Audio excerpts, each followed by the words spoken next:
pleasure to be here with you. It's been a pleasure to work with Robert and Priscilla. And the only thing that I can do better than they can is my geographic location. The beauty about me is I'm here with y'all.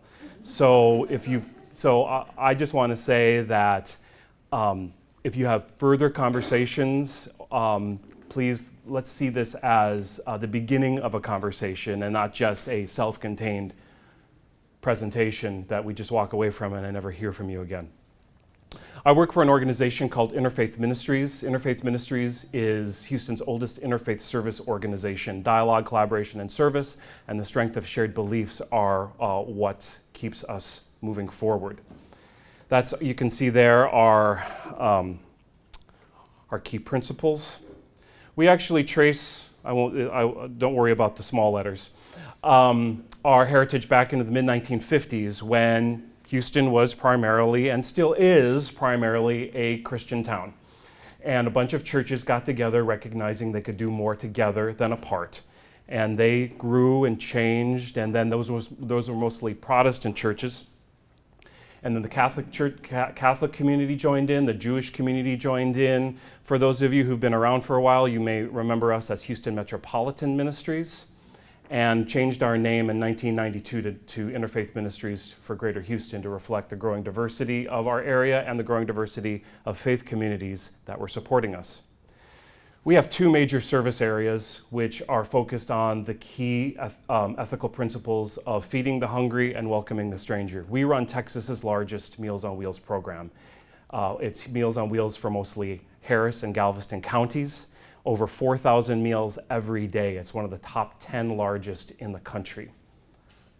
We also run a robust refugee services resettlement program, working primarily with Episcopal Migration Ministries. We're the final destination in this long, complicated refugee resettlement process that starts at a very high level and ends up here with our helping refugees move to Houston. These numbers are from 2015. Our numbers are way down in our current political climate. I work out of the Department of Interfaith Relations and Community Partnerships, and I'll just ask Bethany Boucher to raise her hand. She's the program coordinator for Interfaith Relations, and a lot of the work we do is about connecting, educating, networking, building relationships, breaking down walls of misunderstanding in what is America's most diverse region. We also, as of October, run Volunteer Houston, the really key hub, or a really key hub of people who want to volunteer connecting with agencies who need volunteers. And that's at volunteerhouston.org. A lot of the work that we do is in the area of religious literacy. And religious literacy can be defined this way: as a basic understanding of the history, sacred texts, beliefs, rituals, and current manifestations of multiple faith traditions. So, in many ways, the kind of material you could get out of a textbook. And then, always talking about functional knowledge, functional intelligence, taking that information and doing something good with it. The ability to understand the intersection of religions and social, political, cultural life through multiple lenses. Here's my background. I grew up in northern Wisconsin. I am the son of an immigrant who came here from China in the early 1960s, prior to the 1965 Hart-Celler, I think, Immigration Act, which changed that Johnson-Reed Immigration Act of 1924. I would advise you and recommend that you take 5 minutes and look up both of those immigration acts on Wikipedia to get a really good sense on the history of immigration, of the arc of immigration in the 20th century. Spent 6 years in DC and 3 in Cambridge. I did my undergrad at Georgetown and my Master's of Divinity at Harvard. Been here in Houston now longer than any place else for 20 years. I have pastoral background, I have teaching background. I've been really a nut about the study of religion since my first semester at Georgetown, so I've tried to keep one foot in the practitioner world as clergy, as a Christian, and one foot in the academic world as well. And I usually introduce myself as a half-Asian, Midwestern-raised, Jesuit-educated, Harvard-trained, Texas-residing Presbyterian minister. My goal's a little bit to follow up on the previous presentation, talk a lot about our context here, some observations, and some theories on interreligious engagement. I was taking some notes during Dr. Hunt's presentation, and I just had a couple of things I wanted to touch on. His comment about non-Christian is really important, about trying to find ways to refer to other people that doesn't create or ask that you have to compare them in such a way. And we do that either with non-Christian. I just had this question about using the descriptor unchurched, or what about non-believer? Some key points. Lovely, I did my undergraduate work in American Studies, so great to hear a wonderful background on American religious history, and especially that reminder that the folks coming here to flee religious persecution were not open to providing that religious freedom to others. Roger Williams left Massachusetts to found Rhode Island for that reason. There's another good historical example along with the Quakers. Dr. Hunt made the comment about diversity in pockets, I think nationally. I think that's also very much the reality here in Houston as well. A very diverse region, but also in many ways quite a segregated region.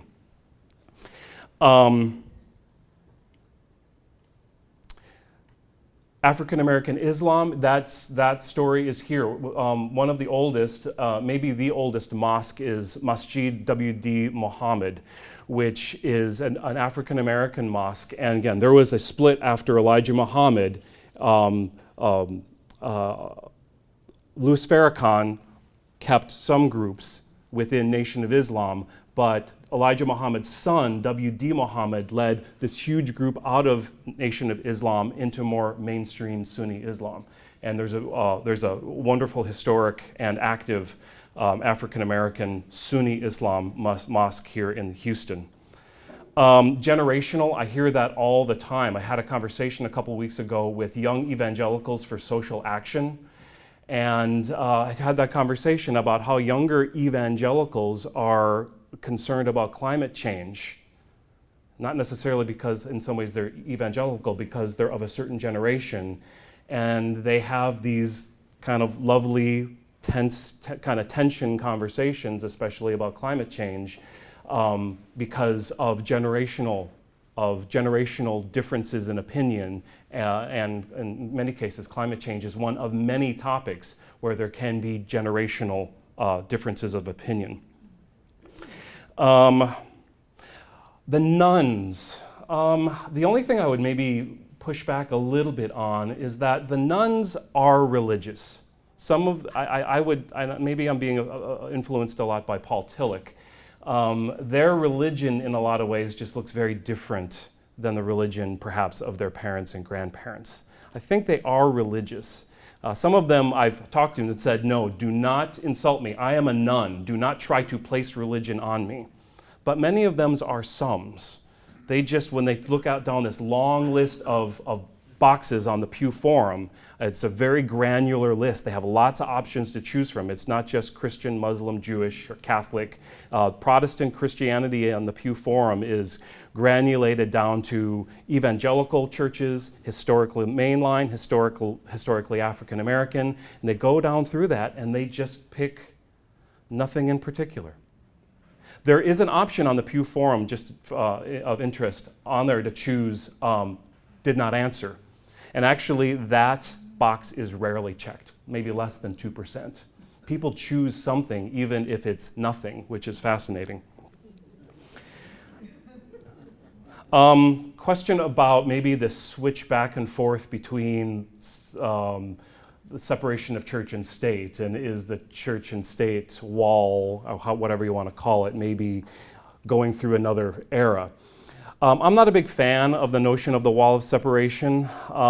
If there is a wall, it's very porous, and we have to just really get better about being very articulate participants in the notion of religion in the public square, because religion is in the public square, and those who do it best are the ones who have the power. If you ignore it and say, no, there's supposed to be a wall there, you're basically counting yourself out of any significant conversation. I would say two things. I think American history would show us that when religion and politics get involved, religion always loses. almost always loses. I would also say this: religion in America thrives because there is separation. When you take a look at other countries that maybe have an established religion, particularly in Europe, that's where religions are organized religions struggling. From the very beginning, religious communities, because of that separation, because of that establishment clause. Remember, it's a two-part clause. It's the establishment clause and the free exercise clause. And it's only separated by a comma. We have to think about those two clauses together and how beautifully they work together. And that's, I would say, is a reason that religion in America thrives. It's because we don't have a state-sponsored religion. So ironically, I would say that the more that religion gets in bed with political power, actually the less influence religion's going to have. It's a paradox. Okay, a lot of my stuff is going to be up on the screen with charts. This is just a reminder that from 2015, worldwide Christians are still the largest group at 31%. With, again, Muslims 24%, Hindus 15%. We could kind of work our way down, but these are worldwide numbers.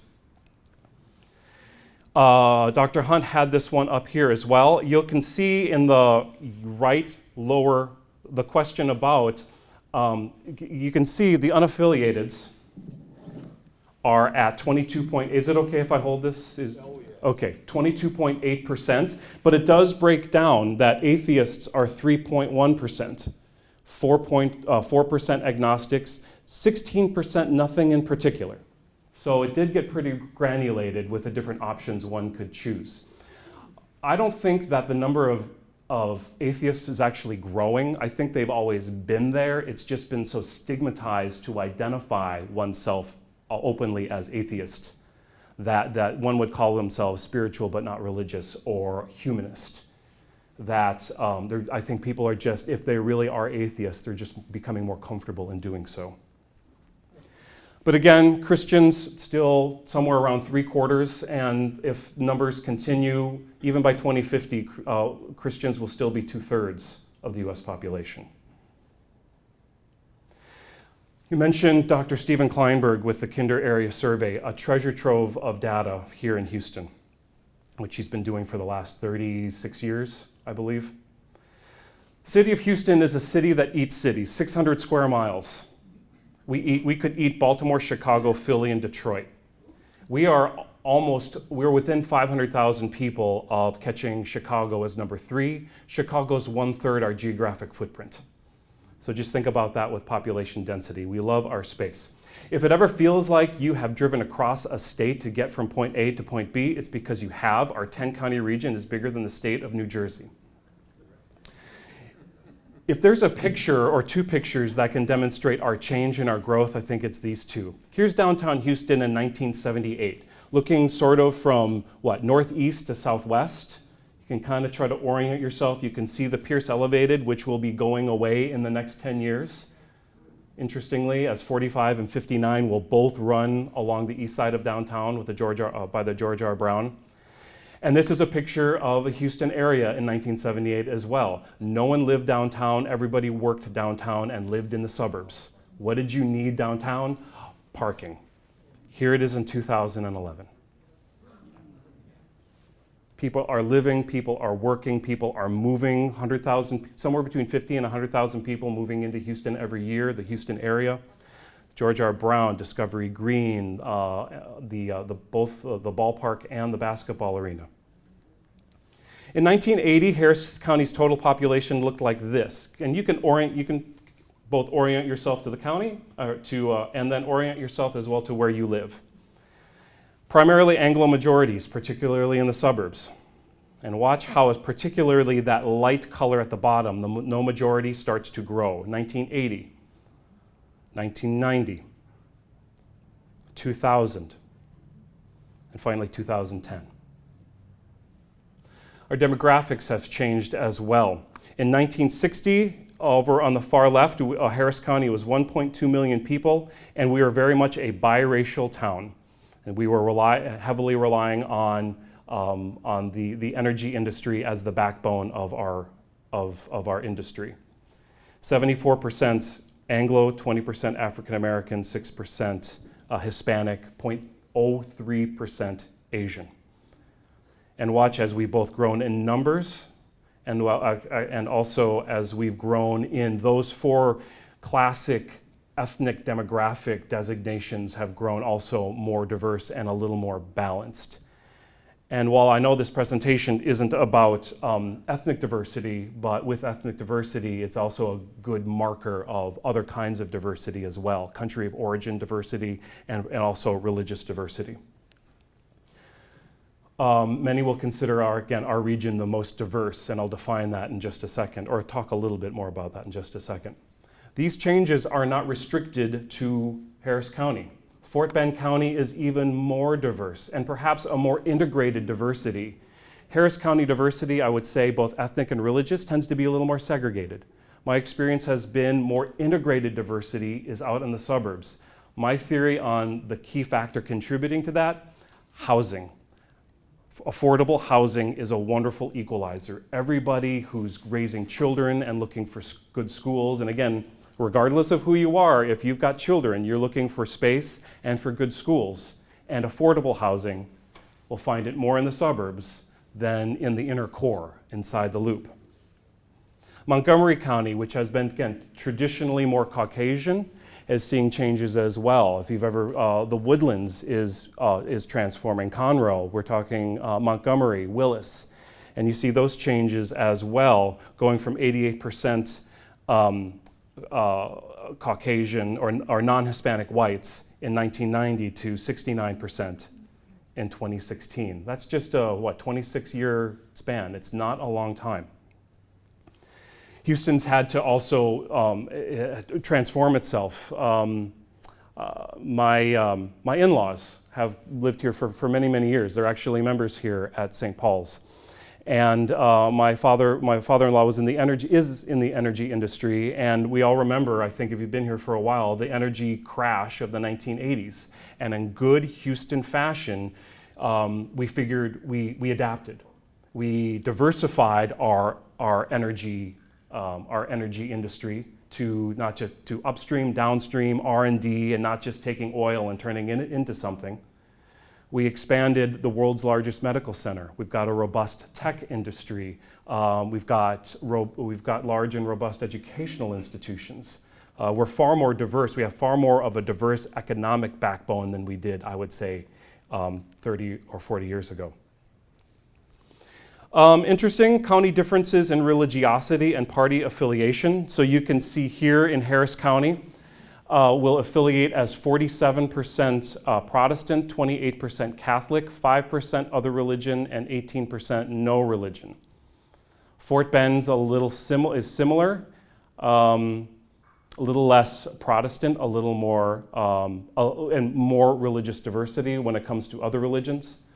And then over there, Montgomery County, 54% Protestant, 26% Catholic, 4% other religions, 12% no religion. Dr.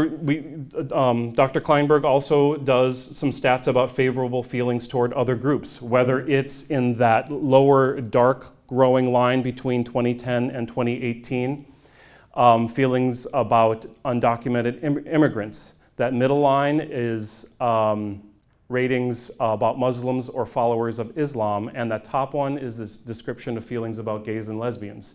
And those are the folks that put on a 10-point scale, with 10 feeling very favorable and 0 feeling not favorable, marked a 7, 8, 9, or 10. With 2018 being 47%, 48%, and 50%. Little thoughts as well. In 2010, the median age of religious groups, Muslims, Hindus, and Christians had the youngest populations. And this is an interesting indicator, not just telling one what a religious distribution will look like now, but this is the kind of stat that can tell you what religious distribution will look like 30 years from now, or 20 years from now as well. With the oldest groups being Jews, Buddhists, unaffiliated folk religionists. And this is actually worldwide. I'm sorry that I'm popping back and forth. I'm popping back towards worldwide numbers, and I'll come back towards Houston numbers in a second. How do we define Houston being the most diverse region? This is the demographics of the 8 most diverse large metropolitan regions in America from 2010. I'll step over here just for a second. Houston's on the left, almost 6 million people. 40% non-Hispanic, 17% non-Hispanic blacks, 35% Hispanics, 6.5% non-Hispanic Asians, and a little sliver of other, which I would put myself in as being multiracial. We're similar to New York, so what about other very diverse metropolitan regions? Dr. Kleinberg would say LA has too large a proportion of Hispanics. Washington, D.C., too many Anglos. Dallas, too many Anglos. Miami, too many Hispanics. Chicago, too many Anglos. Atlanta, overpopulated with the large, and those aren't pejorative terms. This is just talking about if we're going to be defining diversity, especially based on some sort of even distribution across major ethnic demographics. A lot of the areas, I think Dr. Kleinberg would say, they're overrepresented in one particular ethnic designation. While Houston, and then right there with New York, we just have, we're, as we would say, we are a majority of minorities.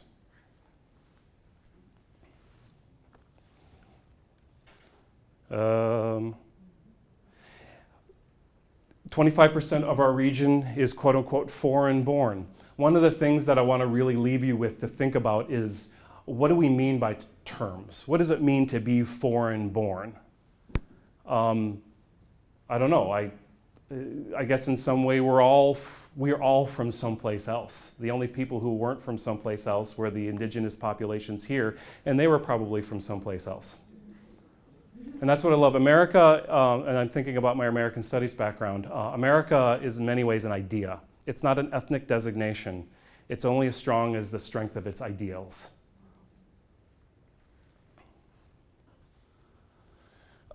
We could talk a little bit, these are from Wikipedia, but these are the top 11 by population metropolitan, top 11 cities. And you can see particularly, we've got 3 of them here in Texas. Houston at number 4, San Antonio at number 7, actually we've got Dallas at number 9, and then Austin at number 11. I think the key number is the 1st, 2nd, 3rd, 4th, 5th, 6th column, which is the change. Everyone's growing, but between 2010 and estimated 2017, it was hard to beat Texas cities by growth. Houston was at 10% over those 7 years. San Antonio at 13%, Dallas at 12%, Austin at a little over 20%.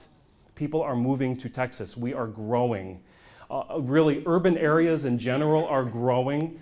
More than 50% of the US population now lives in urban areas, and that number I think will continue to increase, and that's got interesting and potentially troubling ramifications. But those urban changes are happening all around us here in Texas. People are coming here. This is metropolitan statistical areas, and the Houston Woodland Sugarland area is number 5, with a 16% increase estimated between 2010 and 2017, which is the most out of the top 10 metropolitan statistical areas between 2010 and 2017. Religious identity. This is also from the the Houston Area Survey. In 1989, so you can see the light blue at the top will be evangelical. That pink, I'm a little colorblind, so just humor me, okay? That pinkish color would be Catholic, the brown color would be mainline Protestant, and then that yellowish color at the bottom would be no religion. And it'll track it percentage-wise from 89 all the way to 2017. Again, evangelicals went from 39 to 31%. Catholics have stayed relatively steady from 27 to 29%.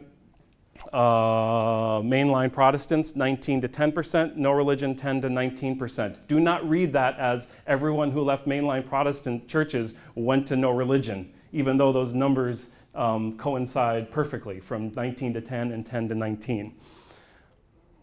What it doesn't include, though, because this doesn't add up to 100%, are folks who affiliate outside of the Christian tradition. But these are our trends. They're neither in some ways good nor bad. I know here, I'm a pastor, I hear, oh, no one's coming to church, or religion in America is dying. It is not dying, it is changing. And we have to learn how to change in many ways with it. How many religions here in Houston? Okay, I don't have time for this, so let's just do that. All right, here we go. How many religions in Houston? A lot. And remember that as diverse as Christianity is, and you're probably most familiar with the diversity within Christianity, every other religion is just that diverse.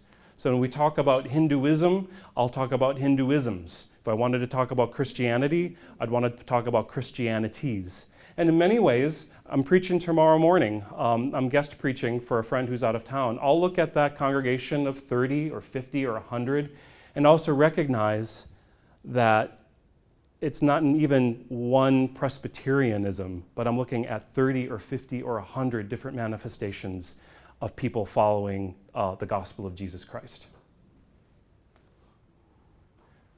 You could be at any one of these houses of worship within 20 minutes. Has anybody been to the BAPS Somayaran Mandir? This is in Stafford. Yep, super.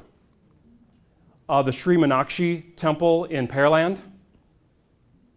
More classic South Indian architecture in a temple. And there's Dr. Hansa Medley will be on the panel. She's from the Hare Krishna Dham Ishkan, the International Society of Krishna Consciousness, which is up in Garden Oaks on 34th Street.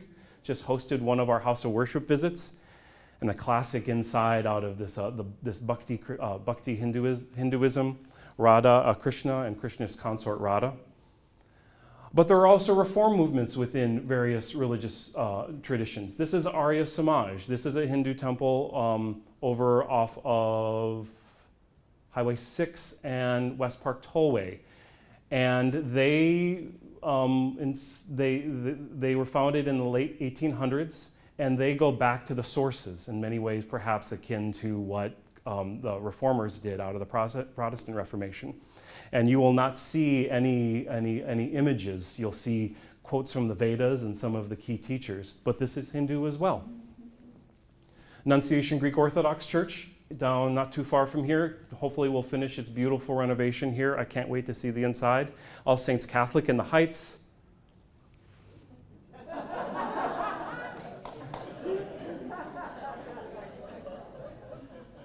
Is this a religion? As we watch our high priests and priestesses negotiating salvation across the field of battle. Lakewood Church, considered by many by weekend attendance the largest church in North America. All the way down to something as simple as the Live Oak Friends Meeting House up in Garden Oaks as well. Chiang Mai Temple out of the Mahayana tradition in Stafford as well. A Congregation Emmanuel just down the street and the inside. Again, United Orthodox Synagogue, sadly. I think the sanctuary building is no more. They had to raise it. It just had been flooded too many times. It was just in the worst part of flood central. Had 6 feet of water, 6+ feet of water in their sanctuary. A Sikh Gurdwara on Breen Road. The Baha'i Center, Kevan Hagpekar, who's also here, is out of the Baha'i community on our Multifaith Council. MAS, Muslim American Society Mosque in Katy. The Dawoodi Bohra, which is a subsect of a subsect of a subsect of Shia Islam. And they've got this gorgeous, gorgeous building they opened 2 years ago at Barker Cypress and like West Little York. The Dawah Center downtown, which used to be a bank. Muslims at prayer at Mariam Islamic Center. So I did this last summer, right about this point. I visited 11 different houses of worship in a month. And it's super fun, starting with Dr. Hunt mentioned the Ismaili community, the Shia Ismaili community at their Jamaat Khana, their worship space and community center in Sugarland. Clear Lake Islamic Center for Juma prayers on a Friday. South Main Baptist Church with this gorgeous Romanesque architecture. Mercy Community Center, which is a mosque, it's in a strip mall. And that's the interesting thing. Someone once said, we'll give you a lot of money if you try to count all the religious communities here in Houston. And it's almost impossible because they can be anywhere. They could be in someone's house. I know of a religion that started in somebody's house. Yes? My assistant started a project like this. She's now done a mile circle. She's done a mile circle. South Dallas. Yep. Today, she's identified 370 religious communities. In a mile circle, over 300. And I think I met her at at the regional AAR conference. Let's see here, Congregation Orami over on Wilcrest. Me with Pastor Jay at the Word Church in the Greenspoint area. The Baha'i Center, Houston Congregation for Reformed Judaism, the Hare Krishna Temple. This is an article written right after Charlottesville by Manpreet Singh, who will be here this afternoon as well, about we must all be part of the solution against hate. And then this multi-faith group that was in the legacy room at City Hall with the mayor after Charlottesville. Every religious community was unbelievably active during Harvey. And this is the power of Houston Strong, is we don't wait for someone to tell us what to do when people need help. We go out and figure it out. Ranging from St. Thomas Presbyterian over at Kirkwood and Memorial Drive to Al-Salam Mosque, which is on Old Loretto Road in Champions. All opening, all welcoming, all feeding, all gathering things, housing people. How are religious communities organized?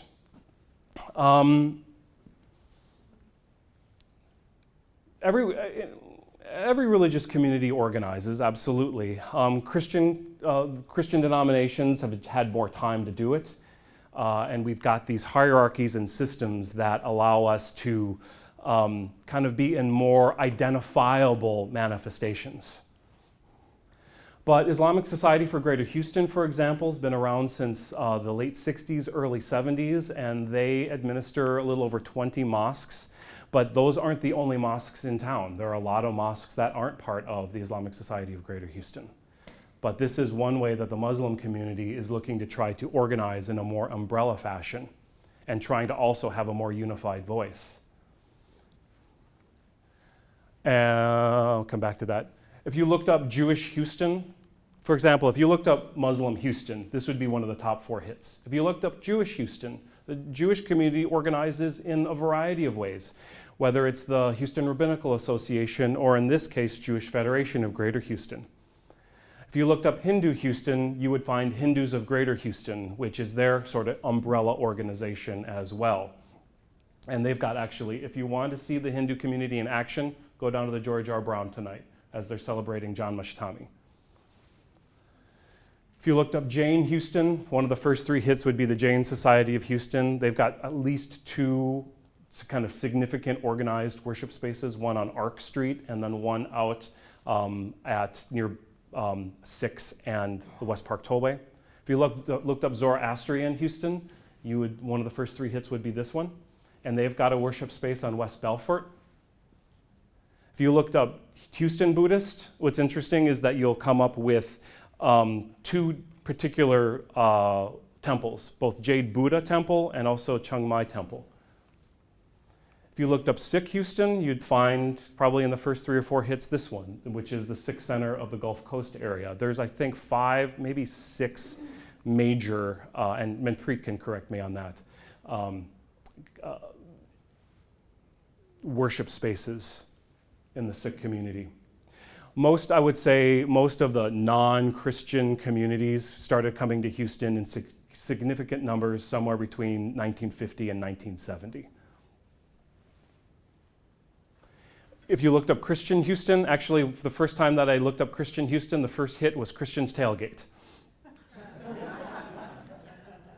But Union Baptist Association, the Episcopal Diocese of Texas, the Archdiocese, Texas Annual Methodist Conference, We've just had a lot more time to be kind of Americanized when it comes to organizing, which can be a good thing and a bad thing. Sometimes it gets a little tricky when church starts to look like business.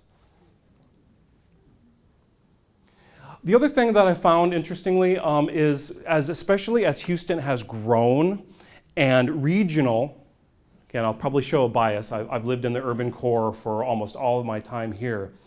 But I would say 30 years ago, Sugar Land was a bedroom community, and it didn't have a lot of what you would call quote unquote culture. You lived there. But now, Sugar Land's got a town center. It's got maybe the nicest baseball field in the area with Constellation Field. It's got Bank One, Smart Financial Center. It's got a wonderful, beautiful performing arts and community venue.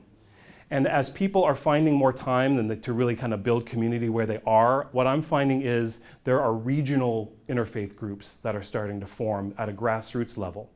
There's actually been one in the Woodlands called Faiths Together for over 17 years, and they've been doing a interfaith Thanksgiving service for that long. They're probably the oldest and one of the most well organized. Fort Bend Interfaith Community is also in the last 2 years started to organize and do things within the Missouri City, Stafford, Sugar Land area. There's one in West Houston. There's one in Spring. The Spring Interfaith Council is organized enough at least to have a website. And this is a relatively new one within the last 18 months, the Northeast Houston Interfaith Council. And a lot of that had to do with just demographics as well. This is Atascocita. I pastored the church in Atascocita for 3 years. I know that area well. Atascocita, Humble, Kingwood. And that area has seen unbelievable population growth over the last 10 years. And I think as people have started to move in and those planned communities start to get built out, people start to want to do more to build their community, to connect their community. And so they're going to be, the Northeast Houston Interfaith Council is going to have their first, as an example, interfaith chat, family values, Jewish, Christian, and Muslim perspectives at the end of September. It's been an interesting phenomenon to notice, especially I would say over the last 5 to 6 years. We have our own, I'll come back to that. Just a couple of thoughts on the future of faith, interfaith, multi-faith, whatever it is you're going to call it. I'm kind of getting tired of the word interfaith. I'm not sure if that's really the right word. I'll think about something different. I think the most important thing to remember is, at least my theory is, I'm not looking to create some religious mass and goo of sameness. Because number one, that's pretty boring. And number two, you have to have faiths, people practicing distinct, identifiable faiths if you're going to have multi-faith engagement, right? Just makes sense. That's why in Europe, I think there was an attempt to make a universal European language called Esperanto, and it failed miserably. I would say that the word tolerance, I think the ideas of interfaith dialogue, really, especially here in America, I would maybe date back to 1893, the first Parliament of World Religions in Chicago. So it's really a 20th century phenomenon. And I would say that the word tolerance got us through maybe 1950 to 2000. It's a good word, but it's insufficient because when was the last time you were tolerated? And how did that make you feel? So we start using, I don't even know if acceptance is the right word. Is it respect? Is it, I think a lot of the words, defining these words are important, but it's also really thinking about this. Faiths respecting each other for what purpose? And that's one of the beauties of interfaith ministries is then we also have embedded the next step, which in our case is service. Service to one another. And we also really need to ask ourselves, what is it that we mean by diversity? Diversity happens, we've sometimes, I think, dangerously made diversity an identity. Like, you're diverse, oh, you'll never be diverse. Diversity happens when people who are different from one another get together. And I think one of the things we really need to think about then is the notion of power. Who has had the power to gather the people, and who has had the power to define people?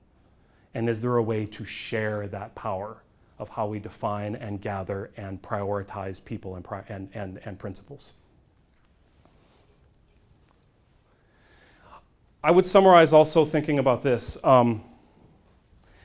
In mid-1950s, Houston Smith wrote a book called The Religions of Man, now called The World's Religions. And he was an espouser of what's called the perennial philosophy, that everybody is manifesting the same kind of universal values. And it just finds its different ways to manifest itself across religions. And that's the theory of we're just up different paths up the same mountain, and boy, won't we be surprised when we get to the top. And that person we saw on the other side of the mountain, like, they are totally going the wrong direction. Look, we're here. Versus Stephen Prothero, who wrote a book called God Is Not One, who says basically, well, if that's the case, why is there so much conflict? Why are we killing each other?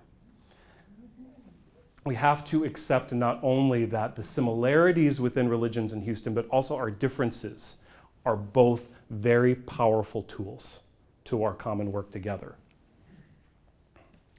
Best practices, I would say, we do this work supporting the search for understanding, supporting the search for cooperation, and then supporting the search for faithful witness. And I will share that one often, especially with my more conservative friends who are still steeped in that language of make disciples of all nations. And I'd say, that's fine. Go share the good news. Just two things. Remember that the good news is good news. It's not a hammer. And the other thing is, you better go learn who you're going to be talking to, because last time I checked, my going up to somebody who's not Christian and say, oh, you're not Christian? Did you know you're going to hell? Was not a very effective evangelism tool. And here's a dirty little secret as well. Every religion thinks they're right. They think they're the most orthodox, they're the oldest, they're the most historic, they are the most rational, they're the most complete. Everybody thinks they're right, which makes my work really fun. Makes our work really fun. Everyone thinks they're right. That's why we call it belief and not just a good idea we're entertaining. I think the more we kind of accept that. One of my favorite articles, this is the one with the most text, and then I'm finished. Actually, I'm going to skip this one. Alexis de Tocqueville in Democracy in America in 1835 and 1840, Volume 1 and Volume 2, sort of kind of the part of the holy canon of American studies, said, the religious atmosphere of the country was the first thing that struck me on arrival in the United States. And I think that's still the case. In summary, I've run across a lot of good advice. Ever since I was at Harvard, my favorite advice about interfaith engagement comes from Krister Stendahl, who is the dean of Harvard Divinity School and the Lutheran Bishop of Stockholm. Lovely, brilliant human being. And he says this, number one, let the other define. If you've got a question, ask somebody from that religion while also not expecting that person to represent the religion of 300 million people, 500 million people, 1 billion people, 1.5 billion people. I think we've lost in some ways our ability to be curious. Number two, compare best with best. Don't compare the best in one religion with the worst in another religion. And the third is, don't be afraid to practice what Stendahl called holy envy. I've, I think, grown in my faith because of my encounters with other religions. I've found people who are faithful, and I found people who'd use different languages, and people and their approaches to the divine, or to not to the divine, have helped to inform mine as well. So don't be afraid to say, I will never do that. I will never be that. But golly, that's really cool. Which happens to me on a daily basis, happens to us on a daily basis as I look at my colleague here and I think about our interfaith partners that are here. And with that, remember finally to be an explorer and not a tourist in this great journey of religion that we're all on. With that, I'll leave my email up. Thank you for your time, and we'll take questions. I'll start here. Yes, sir. Yeah, I have a question about the Yes. Brad Harms, I've been a member here at St. Paul's for over 30 years. So, well, speaking Methodist, but I did grow up in the Presbyterian church, and I remember something called COCU, the Council on Church. So the question is sort of thoughts on the ecumenical movement. Again, that comes from the word oikomenos, which in Greek means kind of household. And so ecumenical and interfaith are two different words. Ecumenical, you're using to describe cross-Christian interactions. So sometimes people use, which Brad did not do, I'm just saying, will sometimes use ecumenical when they really mean multi-faith. Yeah, I think the ecumenical and multi-faith movements are important. I think we just need to be careful not to expect too much out of them. I think people still long for identity and for an experience, and I think the more that you do that, you're looking for specifics. So I think the thing that I would long for are strong communities, strong, distinct communities that are connected to one another for specific purposes. That's the kind of ecumenical / multi-faith work that I would like to do, is this sense of, I want a strong Hindu community. I would want a strong Muslim community. I want a strong Methodist community. I want all those communities to be strong and distinct, and then connected. So I think in general, I think we just can't expect too much out of the ecumenical or multi-faith movements, because actually I'm not sure, I think the real question for me is I'm not even sure people that were doing the ecumenical movement knew what their end goal was, and I think that's part of the problem. Thank you. Other questions? Yes, sir. Sorry, it's not a question, but a comment. You talked about the power of choosing the right word, whether it's respect.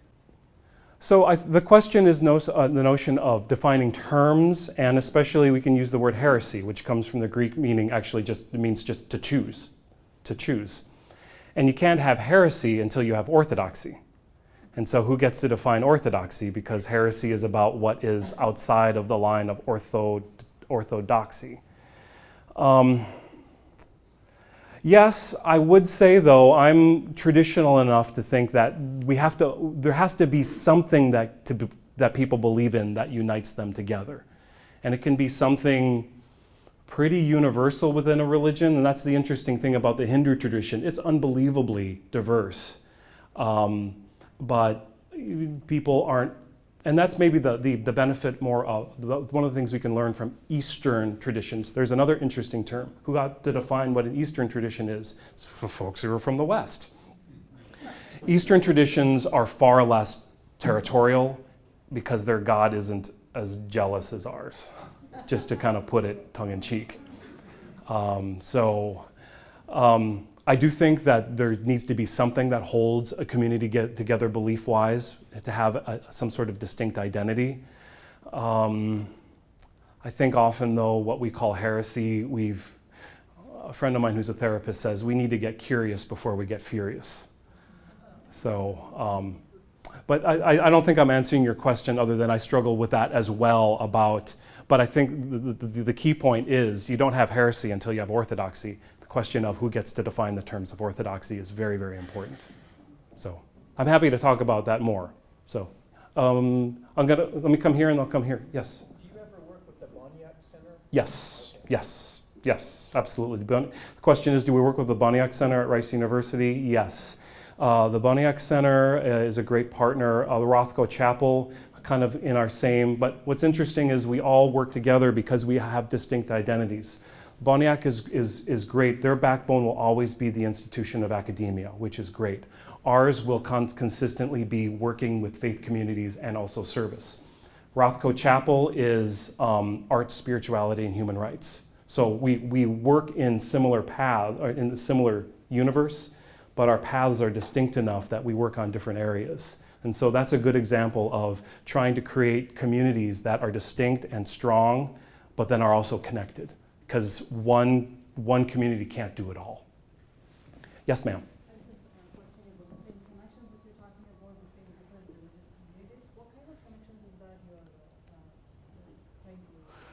So the question is, when we're trying to connect religious communities, what does that look like? It can be a variety of things, from as simple as, hey, I know somebody is our Interfaith Ministries database, whether it's in my brain or Bethany's brain or on paper, about, I know a pastor in West Houston will say, I would love to get to know the Hindu community, but I don't know where to start. And we've already done some of that legwork, because it's interesting about the work that we do at Interfaith is we're not a religious organization, even though we're called Interfaith Ministries. People come in maybe once a month looking for when religious services are. But we are an entity that takes religious communities very seriously. And then we can do everything. Then we also have ways of organizing within our Interfaith Ministries. We have our Multifaith Council, which has 50 faith communities that are part of it, and we'll get them together on a regular basis. But a lot of it is, we live in the knowledge age and an information age, and we try to do our best to use our knowledge, because we have the time and the commitment to be reaching out into religious communities, to keep track of that data, so that when somebody new comes to us and says, hey, I need to know X, Y, Z, we've already done some of that legwork to do a connection.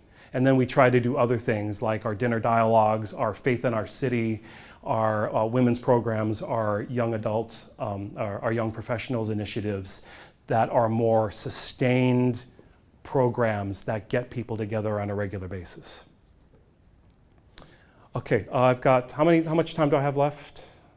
Okay. I'm the only thing standing between you and lunch, so I know that's problematic. Let me come here and then I'll come there, okay? Yes? I have two questions. How long has IM been in, how long has it been established? Mid-1950s, but we've been Interfaith Ministries since 1992. Okay, since 92. So I'm from California. Keep that going. So I think the big question is, what have I seen post-Harvey about communities that stuck together, whether they stayed together? Some have, some haven't. That's more my, again, I wasn't raised here, but that's more my experience of Houston, of we just get stuff done. And it was, I think, more, for me, the experience of letting the rest of the country, because growing up in the Midwest and spending 10 years on the East Coast and now 20 here, I know when folks here in Texas say something about Northeasterners that's not completely true, and I know when Northeasterners say something about the South or Texas, I know that's not completely true. But for folks to see how we do things here in Houston, I think the other important thing is that there's a theory that most urban areas will look like Houston does now in the next 20 to 30 years.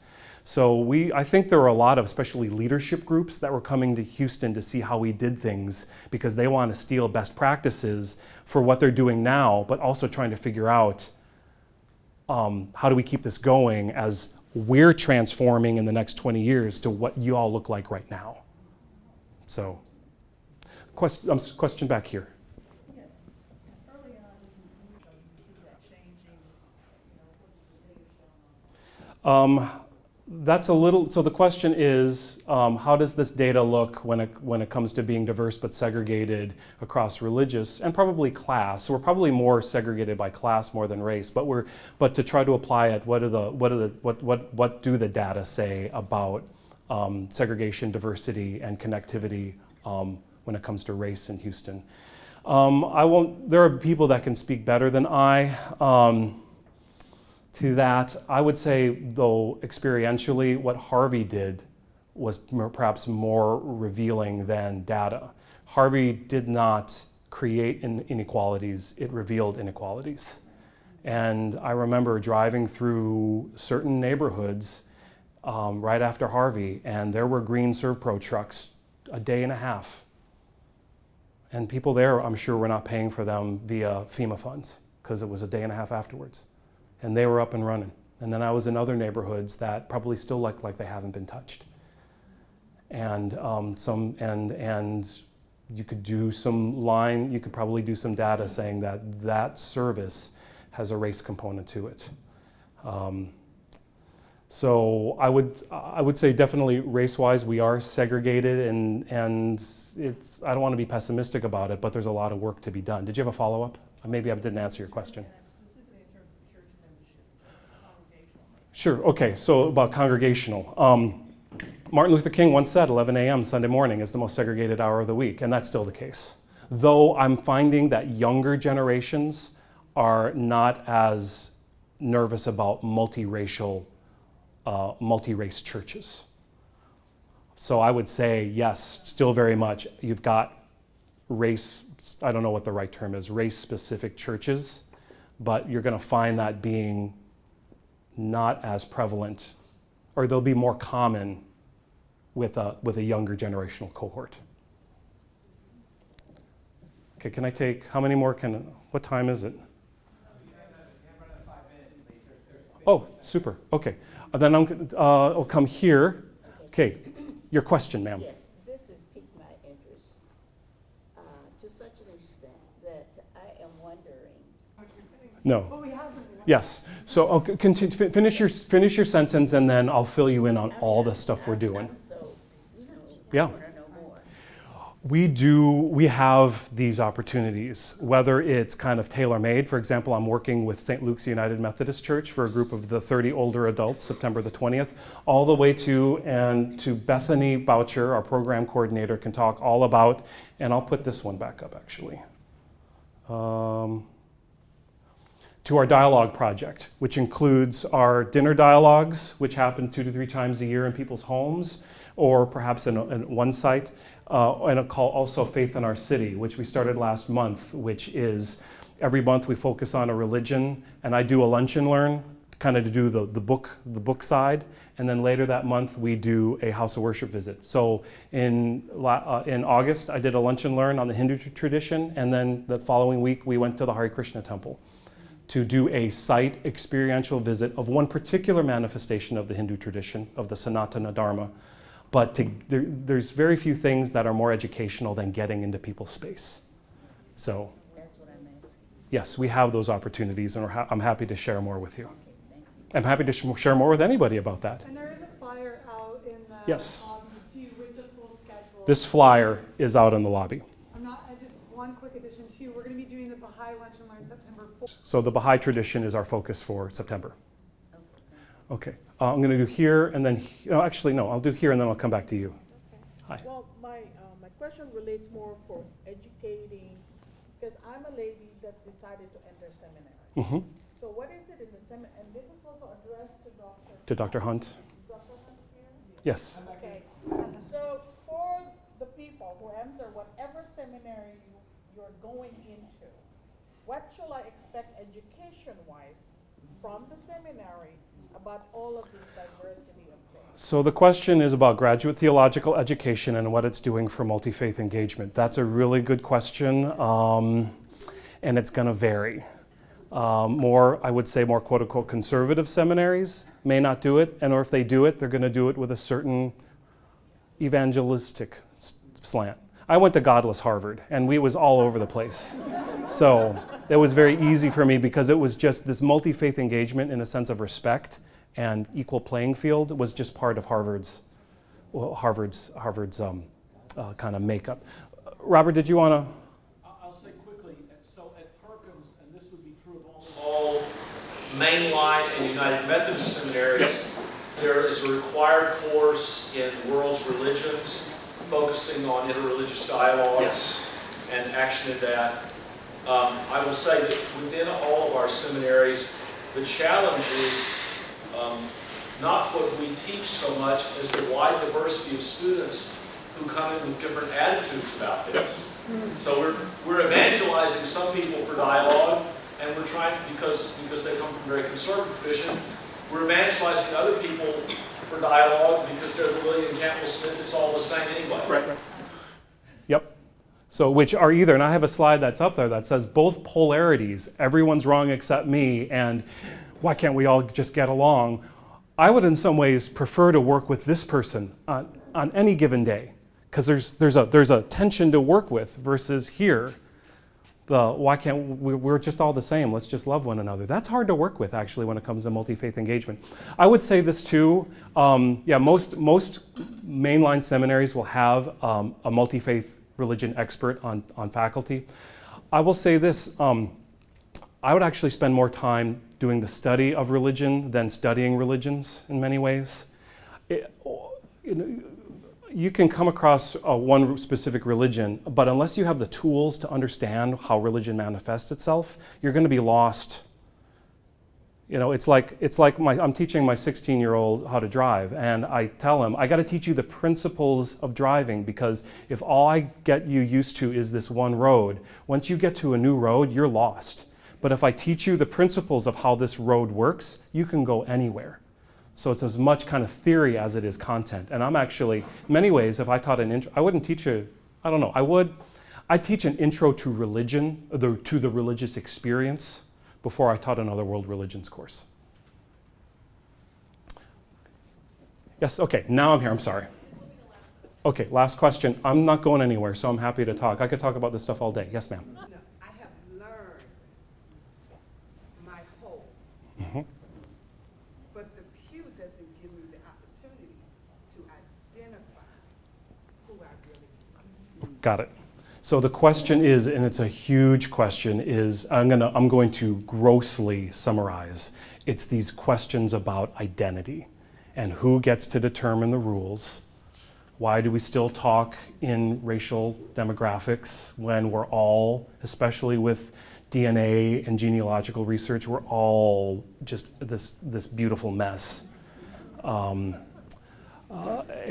we're feeling that struggle a little bit at a kind of grassroots philosophical level about what we call identity politics and its benefits and its limits. And then what we mean by diversity as well. Are we talking ethnic diversity, religious diversity, diversity of thought? That's why I am, among other things, a big fan of churches or religious congregations, because it's one of the few places, and this is why I love St. Paul's, lived here for 20 years, love this congregation. Like St. Paul's, it's one of the few places where people gather for a reason other than ideological purity. And that makes churches messy, but it makes you all necessary, because it's one of the few places that still people gather for a reason other than finding people that think like themselves.